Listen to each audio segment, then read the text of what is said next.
Hello friends, आपका मेरे YouTube channel पे स्वागत है। एब्रीविएशन और लोकेशन के सेकंड पार्ट में आइए हम लोग डिस्कस करते हैं। सबसे पहले हम बात करते हैं क्यूडी यानी करंट डिफरेंशियल रिले की। ये एचटीसी में लगाया गया है।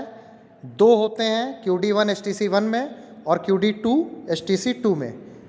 QD1 ट्रैक्शन मोटर नंबर 2 और 3 के बीच में लगाया गया है और QD2 ट्रैक्शन मोटर नंबर 4 और 5 के बीच में लगाया गया है। जब दो ट्रैक्शन मोटर के बीच में करंट डिफरेंस 160 एम्पियर हो जाता है तो ये रिले पिकअप कर जाती है और पिकअप होकर इसका NOI Q48 रिले के ब्रांच पे लगता है। और जब Q48 रिले एनर्जाइज होती है तो वो तीन काम करती है। एक, Q51 को एनर्जाइज करा के ऑटो रिग्रेशन कराती है, दूसरा ऑटो सेंडिंग कराती है और तीसरा LSP का लैंप जलाती है। और जब दो ट्रैक्शन मोटर के बीच में करंट डिफरेंस 130 एम्पियर हो जाता है तो ये रिले ड्रॉप हो जाती है। कभी कभी क्वेश्चन ये आता है दिमाग में कि अगर 2 या 3 के बीच में QD1 लगा हुआ है, अगर इन 2 और 3 ट्रैक्शन मोटर को HMCS1 द्वारा हम आइसोलेट कर दें तो क्या उस समय भी QD रिले ऑपरेट होगी, इनर्जाइज होगी? तो हाँ, QD1 रिले इनर्जाइज होगी, लेकिन वो Q48 को इनर्जाइज नहीं करा पाएगी क्योंकि उसके ब्रांच पे HMCS का भी इंटरलॉक लगा हुआ है। सेकंड है GR यानी ग्रेजुएटर, टैप चेंजर भी इसको बोलते हैं, जो कि नाच बढ़ाने और घटाने के काम आता है। ये HTC में लगा हुआ है, मेन HTC में। CGR ग्रेजुएटर में 3 कैम कॉन्टेक्टर होते हैं, CGR1, CGR2 और CGR3। तो CGR का फुल फॉर्म है कैम कॉन्टेक्टर ऑफ ग्रेजुएटर, ये भी HTC में है। RGR होता है ग्रेजुएटर प्रोटेक्शन रेजिस्टेंस, ये 1.61 ओम का होता है, ये भी HTC में लगा हुआ है। ये CGR2 और 3 के बीच में लगा होता है। RPGR ये होता है परमानेंट रेजिस्टेंस ऑफ ग्रेजुएटर, ये 97 किलो ओम का होता है, ये भी HTC में लगा है। PHGR ये GR आयल सर्कुलेटिंग पंप है जो कि HTC में लगा हुआ है। J1 और J2 ये एज ए रिवर्सर है, इसका फुल फॉर्म है ट्रैक्शन मोटर रिवर्सर, ये BA पैनल पे लगा है। जैसे J1 HTC1 में BA1 पैनल पर होगा और J2 HTC2 में BA2 पैनल पर होगा। CTF 123 इसको बोलते हैं ट्रैक्शन ब्रेकिंग इन्वर्सर, ट्रैक्शन ब्रेकिंग इन्वर्सर। ये CTF 123 भी हमारे HTC में ही होते हैं BA पैनल पर। SJ कॉइल ये भी HTC1 में है, इसको बोलते हैं इंडक्टिव संट। ये सर्विस में तब आती है जब हम संटिंग मैच ले रहे होते हैं, उस समय करंट अचानक बढ़ता है तो लोको में झटका ना लगे, उसलिए ये कॉइल लगाई गई है। ATFEX रिहास्टेटिंग ब्रेकिंग एक्साइटेशन ट्रांसफार्मर, इसको सप्लाई C145 से मिलता है। C145 का नाम है रिहास्टेटिंग ब्रेकिंग एक्साइटेशन कॉन्टेक्टर। जब C145 लगेगा तभी ATFEX को सप्लाई मिलेगी और ट्रैक्शन मोटर की फील्ड एक्साइट होंगी, सब एक साथ जुड़कर। ये सब HTC में लगी आई गई हैं। BLCP BL switch off main compressor MCP 123 को चलाने के लिए। BLRA BL switch off cab heater को चलाने के लिए। BLVMT BL switch off MVMT1 MVMT2 और MVRH इन तीनों ब्लोअर को चलाने के लिए। और BLPRF यानी BL switch off front headlight, PR का मतलब हेडलाइट होता है, F का मतलब फ्रंट। ये सारे स्विच हमारे BL बॉक्स पे लगाए गए हैं। होबा बैटरी अर्थिंग स्विच इसको बोलते हैं, नाइफ टाइप का होता है, ये स्विच बोर्ड पर लगा है। ऑन और ऑफ 2 पोजीशन होती है, नॉर्मली ऑन पे रहता है और ट्रबल शूटिंग के समय हम इसको ऑफ पे भी रखते हैं। HQOA isolation switch off QOA relay, ये रोटेटिंग स्विच होता है, इसकी 0 और 1 पोजीशन होती है, स्विच बोर्ड पर ये लगाया गया है। HQOP ये है isolation switch off QOP relay, ये HTC में लगाई गई है। ये 2 होती हैं, ट्रैक्शन पावर सर्किट नंबर 1 के लिए HQOP1 और ट्रैक्शन पावर सर्किट नंबर 2 के लिए HQOP2। और HQOP1 और HQOP2 दोनों HTC में लगाई गई है। HOM हैंडल ये इसको बोलते हैं मेन अर्थिंग स्विच हैंडल।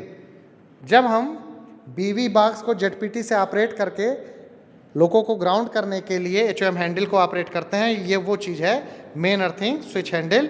ये कॉरिडोर नंबर 1 में BV बॉक्स पर लगा होता है।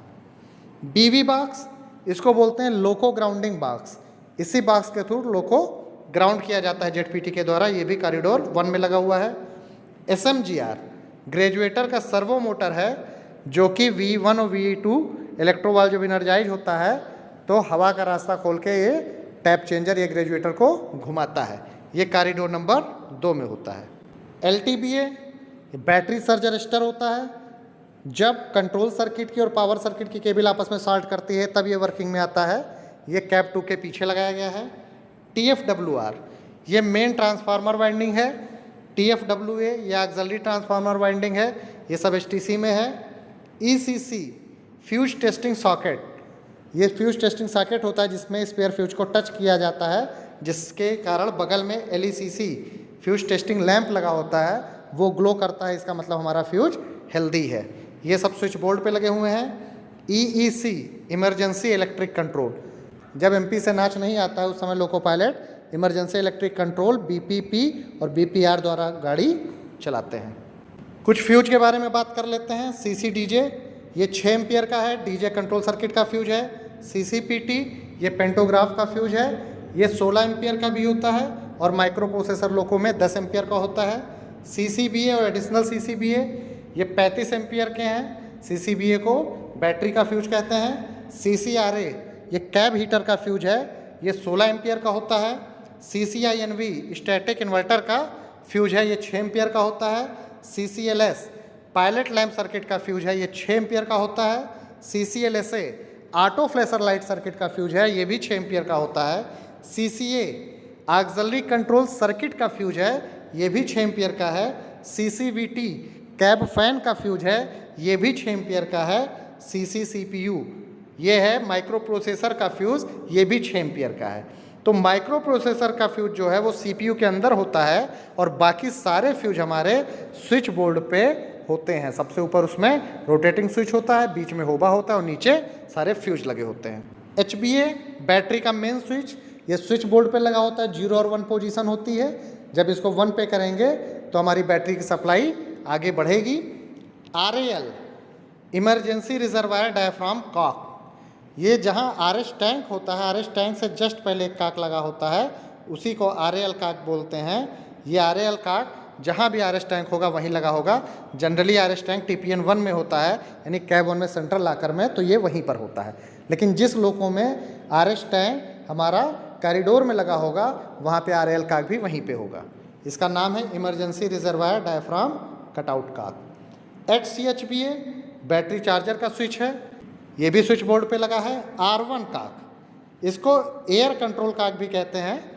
इसका यूज़ तब करते हैं कि जब बेबी कंप्रेसर हमने चला रखा है लेकिन RS प्रेशर नहीं बन रहा है और हमने सिस्टम में सारा लीकेज ढूंढ लिया, हमको कहीं लीकेज नहीं मिल रहा है, तो उस समय इस काक के जस्ट पहले NRV होता है, उस NRV को हम ख़राब मानते हुए इस काक को क्लोज़ किया जाता है। फिर जब RS प्रेशर बन जाता है पेंटो हम रेज कर लेते हैं, DJ क्लोज़ कर लेते हैं, फिर BLCP द्वारा मेन कंप्रेसर चला लेते हैं और जब MR प्रेशर हमारा 6.5 से ऊपर पहुंच जाता है उसके बाद ही R1 काक को वापस खोला जाता है। तो R1 काक की पोजीशन पैसेंजर लोको में सेंट्रल लॉकर में होता है, मालगाड़ी में WAG5 में WAG5 लिखा यानी 5 में से 1 गया तो 4, तो WAG5 में व्हील नंबर 4 पे, WAG7 7 में से 1 माइनस किया तो व्हील नंबर 6 पे, और मॉडिफाइड है अगर WAG7 वाला तो उसमें व्हील नंबर 7 पे होता है। कुछ और ऐसे ऑब्जेक्टिव क्वेश्चन के लिए नेक्स्ट पार्ट में आप लोगों से मुलाकात होगी। Thank you.